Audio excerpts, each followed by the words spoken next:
जय हिंद दोस्तों, तेज क्लासेस में आप सबका स्वागत है। पिछले वीडियो में हमने दोस्तों परसेंटेज चैप्टर के 1 to टाइप 4 तक कंप्लीट कर लिया है, जिसमें परसेंटेज चैप्टर के बेसिक नॉलेज के बारे में बताया गया है। उसी के साथ साथ जो भी इंपॉर्टेंट क्वेश्चन थे उनको सॉल्व कराया गया है।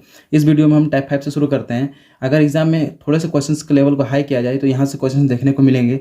ये क्वेश्चन भी बहुत इंपॉर्टेंट रोल निभाएंगे एग्जाम में दोस्तों। तो चलिए पहले क्वेश्चन शुरू करते हैं टाइप 5 के। देखते हैं क्वेश्चन। पहला क्वेश्चन कुछ इस तरह से है, किसी परीक्षा में 60% छात्र अंग्रेजी में उत्तीर्ण हुए, 70% हिंदी में और 40% दोनों में उत्तीर्ण हुए। क्वेश्चन क्या है दोस्तों, फिर से समझिएगा। किसी परीक्षा में 60% छात्र जो है वो इंग्लिश में पास हो जाते हैं, 70% हिंदी में पास होते हैं और 40% ऐसे छात्र हैं जो दोनों में पास होते हैं, वो इंग्लिश में भी पास हुए हैं और हिंदी में भी पास हुए हैं। तो पूछा जा रहा है अंग्रेजी और हिंदी दोनों में फेल होने वाले छात्रों की संख्या क्या है, अनुत्तीर्ण छात्रों की संख्या क्या है, समझिएगा। देखिए ध्यान से समझिएगा। देखिए 40 दोनों में है, 40 दोनों में, इसका कहने का मतलब क्या, 60% अंग्रेजी में पास हुआ है। यहाँ पे ये तो नहीं लिखा हुआ है कि सिर्फ 60% अंग्रेजी में पास हुआ है, यहाँ पे बोला गया है 60% अंग्रेजी में पास हुआ है। इसका मतलब इंग्लिश के साथ साथ और भी किसी में पास हो सकता है। ये बस यही कंसेप्ट याद रखना है, बाकी ऑटोमेटिक कंप्लीट हो जाएगा। देखिए अब उसके अलावा वो नहीं समझ में आता तो ये डायरेक्टली करते हैं कि देखिए 40% दोनों में पास हुआ है, इसका मतलब अगर ये 60% है हमारा इंग्लिश में है, इंग्लिश में, और यहाँ पे कितना है 70% क्या है, हिंदी में है, यही है दोस्तों। और 40% दोनों में, इसमें भी मतलब 40% इंक्लूड है और यहाँ भी 40% इंक्लूड है।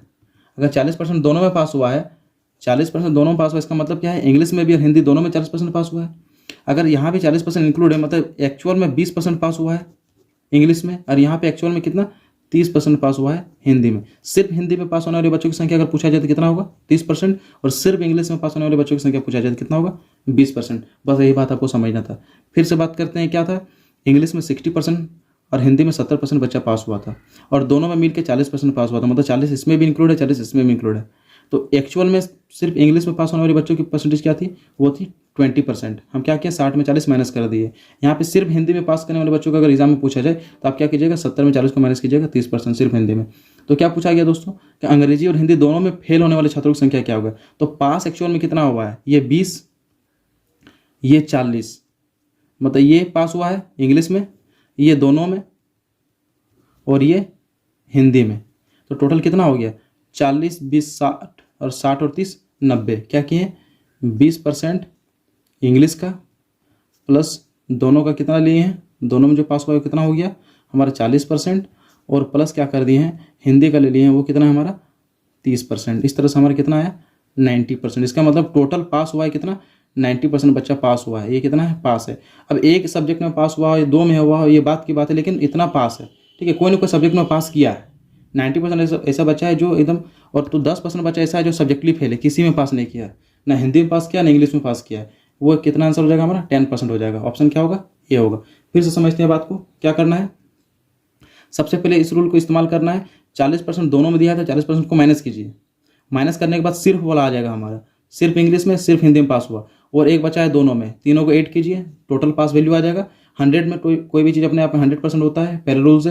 तो हम 100 में 90 को माइनस किए, क्या आ गया हमारा 10%। ये क्या हो, फेल किया हुआ बच्चा है। इसी को फास्ट करने के लिए, तीनों को ना जोड़ने के लिए क्या करना पड़ेगा, और भी फास्ट कर सकते हैं। कैसे, ध्यान दीजिएगा। पहला क्या कीजिए, किसी एक में 40 को माइनस कर दीजिए, यहाँ से कितना आ गया 20। किसी एक में 70 में माइनस कीजिए 40 को, या फिर 60 में माइनस कीजिए, किसी में एक को माइनस कर दीजिए, 20% आ गया, और दूसरे वाले को ऐसे रहने दीजिए, माइनस करने की जरूरत नहीं है। कितना आ गया 90%, ठीक है। अगर 90% पास हुआ तो 10% फेल। पहला क्वेश्चन आपको बहुत अच्छे से समझ में आ गया होगा दोस्तों। चलिए अब दूसरे क्वेश्चन पर चलते हैं। चलिए दोस्तों आप चलते हैं दूसरे नंबर क्वेश्चन पे, पढ़ते हैं उसको। किसी परीक्षा में 52% विद्यार्थी हिंदी में और 42% अंग्रेजी में फेल हो गए हैं। पहला वाला क्वेश्चन पास था, इसमें फेल हुआ है। और यदि 17% विद्यार्थी इन दोनों विषयों में फेल हुआ है तो कितने प्रतिशत विद्यार्थी दोनों में पास हुआ है, दोनों सब्जेक्ट में पास हुआ, ये पूछा गया। देखिए दोस्तों कंसेप्ट ये है कि टोटल अगर पास का बात किया जाए, शुरुआत में भी इतना परसेंट पास हुआ है, बाद में भी इतना, दोनों में भी पास, तो फिर हमारा रूल वही रहेगा जो पहले वाले में पढ़े। यहाँ पे क्या है, फेल, फेल और फिर फेल। तो यहाँ पे कंसेप्ट वही रहेगा। क्या करना है हमें, सबसे पहले किसी एक में 17 को माइनस करना है। हम 52 में 17 को माइनस करते हैं, कितना हो जाएगा, 12 में 7 जाने से 5 हो जाएगा, और यहाँ पे 4 में 1 जाने से 3, 35% बचेगा दोस्तों। और दूसरे वाले को क्या बोले थे कि डायरेक्टली जोड़ देना है बिना कुछ किए, 42%। क्या आ जाएगा हमारा, 5 2 7 और 4 3 7, मतलब 77% जो है बच्चा वो सब्जेक्टली फेल किया है। तो पास किया कितना, क्या होगा, ऑप्शन तो इसमें था ही नहीं, कोई दिक्कत नहीं। पास कितना क्या होगा, हम लोग डायरेक्टली माइनस कर देते हैं 77 को, कितना हो जाएगा 23%। ये 23% बच्चे क्या हो गए, वो क्या होगा, पास वाले बच्चे होंगे। ठीक है, इसका 23 आंसर होगा दोस्तों। क्या किए हैं फिर से समझिएगा, पहले कंसेप्ट का अगर समझ गए होंगे तो ये आसानी से समझ में आ जाएगा। या तो पास पास पास देखना है या फिर फेल फेल और फेल का ये देखना है हमें। यहाँ पे फेल हुआ है, यहाँ भी फेल हुआ है, यहाँ भी फेल हुआ है। काम क्या करना है हमें, अगर 52% हिंदी में फेल हुआ है और 17% भी हिंदी में ही फेल हुआ है तो क्या बोल सकते हैं एक्चुअल में हिंदी में कितना फेल हुआ होगा, 35%। और दूसरा काम किया कि एक ही में माइनस करना है, दूसरा को डायरेक्टली जोड़ देना है। इस तरह 77% आया, 100 में 77 माइनस किया 23%। ये 23% क्या हो गया, पास वाले बच्चे हैं। अब चाहे वो हिंदी में पास हुआ हो या फिर इंग्लिश में पास किया हो या फिर दोनों में पास हुआ हो, लेकिन ये पास किया है, किसी न किसी एक सब्जेक्ट में पास किया है 23% बच्चा। ठीक है, अगर आप चैनल में नए हैं दोस्तों तो चैनल को जरूर सब्सक्राइब करें। इस तरह के और भी बेहतरीन क्वेश्चन आपको मिलते रहेंगे हर एक वीडियो में। तीसरे क्वेश्चन पर पहुंचते हैं हम लोग, देखते हैं इसको कैसे सॉल्व किया जा सकता है। तीसरा नंबर क्वेश्चन काफ़ी इंपॉर्टेंट है दोस्तों, देखते हैं इसको कैसे सॉल्व किया जा सकता है। विद्यार्थियों के एक समूह में 70% अंग्रेजी बोल सकते हैं, 65% हिंदी बोल सकते हैं। यदि इन विद्यार्थियों में से 27% विद्यार्थी दोनों भाषाओं में कोई भाषा नहीं बोल सकते हैं तो इस समूह में कितने % विद्यार्थी दोनों भाषाएं बोल सकते हैं। देखिए यहाँ पे बोल सकते हैं और यहाँ पे दे दिया नहीं बोल सकते हैं, 27% नहीं बोल सकते हैं। यहाँ पे थोड़ा सा कंसेप्ट चेंज हो गया। हम लोग क्या सीखे हैं, या तो हाँ में होना चाहिए क्वेश्चन या फिर ना में होना चाहिए। यहाँ पे तो हाँ भी है और ना भी है लास्ट में। इसको क्या करना है, इसका बेसिक सा तरीका है, आपको कुछ नहीं करना है। अगर ऐसा जहाँ भी कंसेप्ट मिले कुछ नहीं करना है।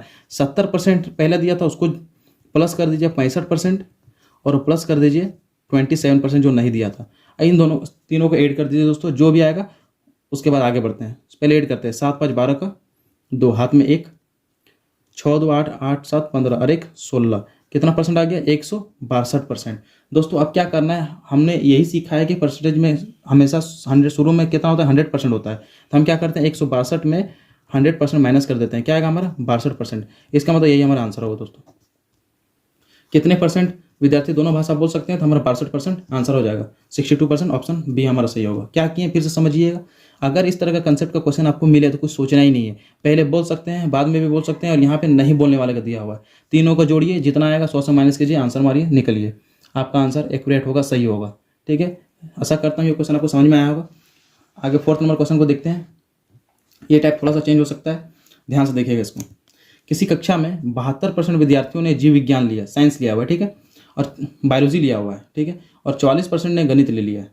72% साइंस में है और 44% गणित में है। यदि प्रत्येक विद्यार्थी ने जीव विज्ञान अथवा गणित में से कम एक विषय लिया हो तो 40 विद्यार्थियों ने दोनों विषय लिए हो तो कक्षा में कुल विद्यार्थी की संख्या क्या करना। देखिए क्वेश्चन क्या है, 72% साइंस ले लिया है, 44% गणित ले लिया है और बोला जा रहा है कि कम से कम एक सब्जेक्ट तो कोई ना कोई विद्यार्थी लिया ही, मतलब नहीं लेने वाले विद्यार्थी की संख्या क्या है, 0। ठीक है, तो यहाँ पे एक तरह से देखा जाए कम से कम एक विषय लिया ही है हर एक स्टूडेंट, तो यहाँ पे हमें क्लू दिया हुआ क्वेश्चन में कि नहीं लेने वाले कोई भी सब्जेक्ट नहीं लेने वाले बच्चों की संख्या क्या है, 0 है। हमने क्या कहा था कि अगर 2 हाँ और 1 ना रहे तो हम उसको ऐड कर देंगे, यहाँ भी वही करेंगे। 72% लिया है प्लस 44% लिया है और प्लस 0% नहीं लिया है, ऐड कर देते हैं, देखते हैं क्या होगा। 4 2 6 और 7 3 10 1 11, 116%। इसका मतलब 16% बच्चा क्या है दोस्तों, वो दोनों विषय लिया है। 16% क्या है, दोनों विषय लिया है। ये दोनों विषय लेने वाले हो गए, दोनों विषय लेने वाले कितने हो गए, 16%। अब क्या बोला जा रहा है कि 40 विद्यार्थियों ने दोनों विषय लिए हैं। क्वेश्चन को आगे पढ़ेंगे, 40 विद्यार्थियों ने दोनों विषय लिए हैं। इसका मतलब परसेंटेज में 16% लिया हुआ है दोनों विषय और नंबर में कितना लिया हुआ है, 40 बच्चा लिया हुआ है। तो इसका मतलब 16% 40 के बराबर होगा। हमें क्या निकालना है, तो कक्षा में कुल विद्यार्थियों की संख्या, कुल मतलब बोला गया था क्या पहले वीडियो में, 100% हमें निकालना है। तो 16% 40 दिया हुआ है, 100% क्या हो जाएगा दोस्तों, चलिए 100% देखते हैं क्या होगा। तो क्या हो जाएगा हमारा 1% हो जाएगा 40/16 और 100% के लिए 100 से गुना कर देते हैं। ठीक है, 8 दूनी 16, 8 5 40, 2 का पड़ा में ये 50 25 आ रहा है ना, 250 होगा हमारा ऑप्शन बी। इस तरह से सॉल्व होगा, 225 नहीं होगा 250 होगा दोस्तों। इस तरह से इस क्वेश्चन को भी आसानी से सॉल्व किया जा सकता है। क्या किए फिर से समझिए, हमें इतना ही देखना था कि कम से कम एक विषय लिया है, इसका मतलब नहीं लेने वालों की संख्या क्या है, 0 है, बस इसी के ऊपर ध्यान देना था। तो अब जब भी हमें हाँ और एक ना मिले तो क्या करना है, तीनों को ऐड करना है, जो भैया है उसको 100 से माइनस करना है और 100 से माइनस करने के बाद हमारा 16 है। 16 क्या है, जो दोनों सब्जेक्ट लिया है या फिर कम से कम एक सब्जेक्ट लिया है वैसा क्या है, 16 विद्यार्थी है, 16% है। और 16% ये हमारा नंबर में कितना दिखा रहा है, 40। तो 1% 40/16, 100% के लिए 100 से मल्टीप्लाई किया। इस तरह से हमारा जो नंबर आया वो कितना वैल्यू है, 250। और ये हमारा 100%, इसका मतलब क्या है, जो कुल विद्यार्थी की संख्या थी वो थी हमारे 2.5%। चलिए आगे बढ़ते हैं दोस्तों। अब आते हैं दोस्तों इलेक्शन बेस्ड क्वेश्चन पे। ऐसे भी क्वेश्चन एग्जाम में अक्सर पूछे जाते हैं, इनको भी सॉल्व करने की कोशिश करते हैं। देखते हैं, 2 उम्मीदवारों के बीच एक चुनाव में कुल डाले गए मतों के 60% मत प्राप्त करके एक प्रत्याशी 14,000 मतों से विजय हुआ। टोटल कितना होता है? 100% होता है। इतना तो क्लियर है। अब आगे फिर से क्वेश्चन पे आते हैं। कोई एक चुनाव उम्मीदवार है, वो क्या हुआ, चुनाव लड़ा है और जितना भी मत मिला है उसमें 60% मत फाइंड आउट किया, उसको मिला है 60% मत, और वो क्या हुआ, वो 14,000 मत से जीत गया है। तो जीतने वाले प्रत्याशी द्वारा प्राप्त किए गए मतों की संख्या क्या है, यही देखना है। देखिए दोस्तों, 100% में 60% तो जीतने वालों को मिल गया है, ये जीता है, ठीक है। इसका मतलब जो हारा है उसको कितना मिला होगा, हारने वाले को कितना मिला होगा, 40% मिला होगा। तो ये जीता हुआ कितना परसेंट से जीता है, तो ये देखिए इसका बीच के गैप कितना है, 20% का है। इसमें जो जीता है वो कितना परसेंट से जीत गया है, 20% से जीता हुआ है, ठीक है। समझ रहे बात को। टोटल हमेशा 100% होता है, जो जीता है उसको 60% मिला है, इसका मतलब जो हारा होगा उसको 40% मिला होगा, ठीक है। अब दोनों के बीच का गैप कितना है, 20%। इसका मतलब जो जीता वो कितना परसेंट से जीता है, तो 20% वोट ज़्यादा लेकर जीता हुआ है। और यही 20% है हमारा जीतने के लिए। और ये वोट में कितना दिया हुआ है, ये 14,000 है, ये 14,000 से विजय हुआ है। नंबर में 14,000 वोट से जीता है और परसेंटेज में 20% से जीता हुआ है। तो हमें क्या बोला गया है, तो जीतने वाले प्रत्याशी द्वारा प्राप्त किए गए मतों की संख्या क्या होगी। तो जीतने वाला कितना परसेंट निकाला था, 60%। इसको 3 से गुना कर देते हैं, ये बन जाएगा 60%। इसको भी 3 से गुना करते हैं, ये बन जाएगा कितना, 14 या 42। इसका मतलब जो जीता है वो कितना वोट लाया होगा, तो वो 42,000 वोट लाया होगा। ऑप्शन क्या है हमारा, सी है। समझ में आएगा आपको दोस्तों। फिर से एक बार क्लियर करते हैं। 100 था, जीतने वाले को 60 मिला, तो हारने वाले को 40 मिला होगा। दोनों का गैप 20% था और नंबर में कितना था, 40,000 से विजय हुआ था। मतलब परसेंटेज में 20% से जीता और नंबर में 14,000 से जीता, तो 20% 14,000 के इक्वल होगा। तो इससे हम 60% वैल्यू निकालें। 100% नहीं निकालना था, यहाँ पे जो जीता वो कितना मत से जीता वो निकालना था, तो वो 60% था, इसलिए हमने 60% फाइंड आउट किया। 42,000 हमारा आंसर हो गया। चलिए आते हैं दूसरे क्वेश्चन पे। एक चुनाव में ए को कुल मतों का 30% मत प्राप्त होता है एवं शेष का 60% बी को प्राप्त होता है, तथा बाकी लोग मतदान नहीं करते हैं। तो जो लोग मतदान नहीं करते हैं एवं ए को मतदान किए के बीच 1200 का अंतर है, तो कुल कितने व्यक्ति मतदान किए हैं। देखिए क्वेश्चन थोड़ा सा पेचीदा लग रहा है, पहले क्वेश्चन को समझाने की कोशिश करता हूँ। एक चुनाव में ए को कुल मतों का 30% प्राप्त हुआ है। देखिए हम 100 से ही शुरू करेंगे। टोटल कितना होता है, 100%। ए को कितना मिल गया है, 30%। समझ में आ रहा है, यहाँ पे 100% टोटल था, 30% मिल गया ए को। अब आगे देखते हैं। एवं शेष का 60% बी को प्राप्त होता है। तो भाई बचा कितना, 70% बचा ना। 30% तो ए को मिल गया, तो बचा 70%। अब यही शेष रह गया और इसका 60% किसको मिलता है, इसका 60% मिलता है बी को। ये हमारा हो गया बी का वैल्यू। कैंसल आउट करते हैं, 7×6 42।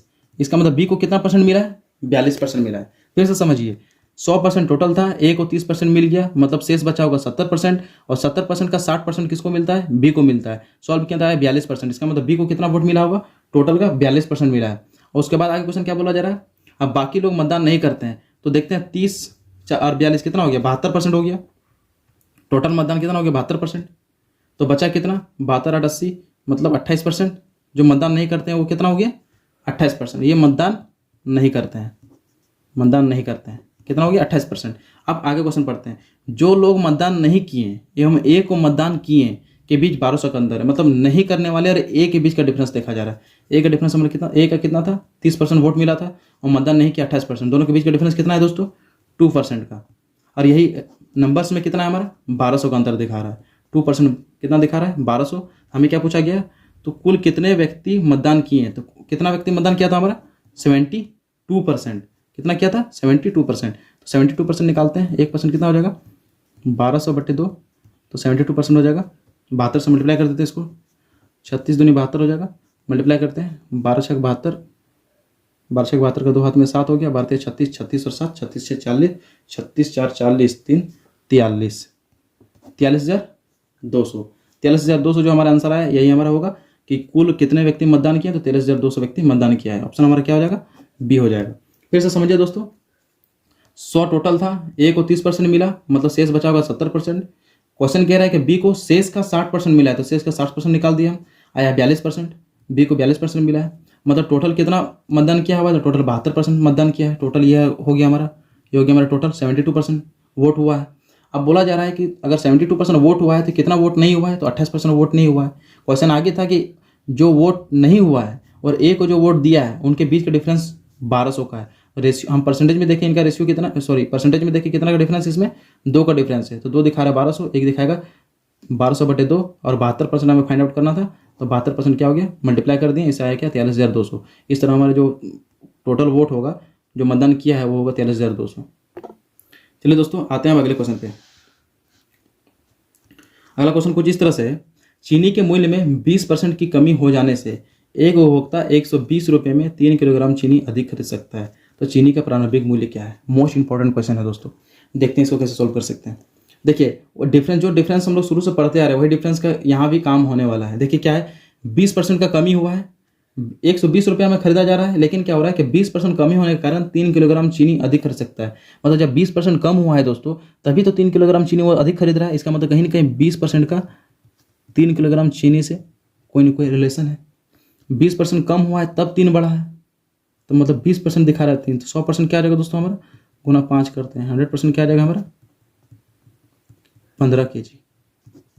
ठीक है, ये जो आएगा हमारा, हमेशा याद रखना, ये हमारा आएगा वर्तमान रेट, वर्तमान में। मतलब 120 रुपया था, 120 रुपया में अभी हमको कितना मिल रहा है वर्तमान में, 15 kg मिल रहा है। बस यही आपको ध्यान रखना है और कुछ नहीं। इतना आप समझ गए, ये क्वेश्चन सॉल्व हो गया।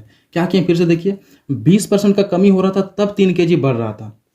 इसका मतलब 20% और 3 kg का कोई ना कोई रिलेशन था। 20% 3 kg को दिखा रहा था, तो हमें 100% फाइंड आउट करना है। 100% कितना आ गया, 15 kg आ गया। और ये जो आएगा, ये आएगा वर्तमान, मतलब अभी जो हो रहा है, अभी जितना में मिलेगा वो आया। तो पीछे कितना होगा जी, ये हो गया मेरा वर्तमान में, तो पहले कितना होगा, प्रारंभ में कितना होगा। तो देखिए 15 kg अभी मिल रहा है, 3 kg बढ़ने के बाद अधिक खरीद सकता है। मतलब 3 kg बढ़ा है तब उसको 15 मिल रहा है, मतलब पहले कितना मिल रहा है उसको 12 kg। समझ रहे बात को, वर्तमान में आपको उसको कितना मिल रहा है, 15 kg मिल रहा है। और क्वेश्चन में था कि 3 kg अधिक मिलता है उसको, तो 3 kg जब अधिक मिलता है तब उसको 15 हो रहा है। इसका मतलब पहले उसको कितना मिल रहा होगा, 12 kg मिल रहा होगा। ठीक है, तो पूछा गया चीनी का प्रारंभिक मूल्य क्या है। प्रारंभिक मूल्य तो मतलब ये पूछा गया है। अब देखते हैं 120 रुपया में 12 kg, तो 1 kg का कितना हो जाएगा 10 रुपया। तो हमारा 10 रुपया आंसर हो जाएगा। 10 रुपये कहाँ गया, ऑप्शन सी में है। समझ गए होंगे। चलिए अगले क्वेश्चन पर आते हैं।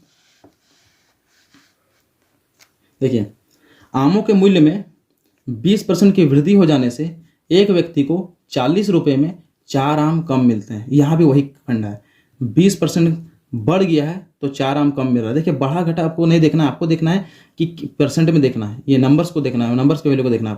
20% 4 को इंडिकेट कर रहा है। हम 100% बनाते हैं, 100% बनाने के लिए 5 से मल्टीप्लाई किए, यहाँ भी 5 से, ये हो गया मेरा 5 चौक 20।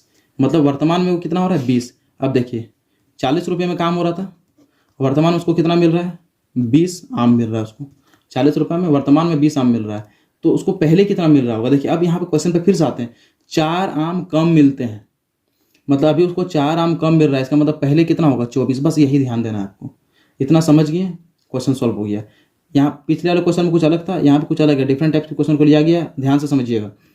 40 रुपया था, वर्तमान में उसको 20 आम मिल गया। ठीक है, वर्तमान में उसको 40 रुपये में 20 आम मिल रहा है। अब कंसेप्ट क्या था क्वेश्चन को देखते हुए कि 4 आम कम मिलते हैं उसको, रेट बढ़ गया जिसके कारण 4 आम कम मिलता है। इसका मतलब पहले उसको कितना मिल रहा होगा 24 आम मिलेगा पहले, तब ना 4 आम कम होकर 20 हुआ होगा। ये मेरा क्या हो गया प्रारंभिक।